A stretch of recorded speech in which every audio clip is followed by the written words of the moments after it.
Nous, journalistes, membres du RAJEC et sociétaires de l'Union nationale de la presse du Congo, UNPC, avons appris avec consternation l'enlèvement le vendredi 27 mai 2022 du journaliste Yves Buya par les agents des services de renseignement en complicité avec le journaliste Israël Mutombo. Avec la dernière énergie, nous réprouvons cette grave dérive et vilaine pratique qu'utilisent ces messieurs pour jeter les journalistes dans la gueule du loup.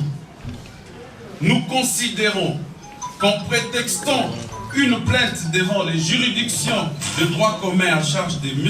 Buya pour le faire cueillir par des agents des services de sécurité, Sieur Israël Mutombo s'est comporté tel un loup qui rentre dans sa case pour en dévorer la confrérie. Plus grave, se comportant en intouchable et se bombant le torse d'avoir des parapluies politiques puissants recrutés dans l'actuel pouvoir. Combien de fois a-t-il été convoqué pour ces dérives répétées, ces fautes professionnelles et la diffamation quotidienne à la commission de discipline?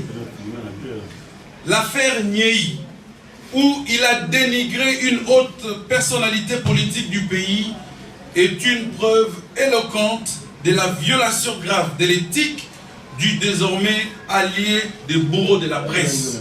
Nous attirons l'attention des juges de la commission des disciplines sur la fermeté qu'ils doivent adopter pour décourager les brebis galeuses qui, au lieu de défendre les intérêts de la corporation, sont devenus des relais et espions au service du mal. Ainsi, nous exigeons que l'audience, le jour de la comparution de M. Mutombo, soit publique pour permettre à la corporation déjà scandalisée de constater le manque de solidarité d'un prétendu confrère. D'ailleurs, Yves Buya n'est qu'un premier cas. D'autres journalistes sont sur la liste rouge des prédateurs de la presse qui sont déterminés à bâillonner totalement la liberté de la presse.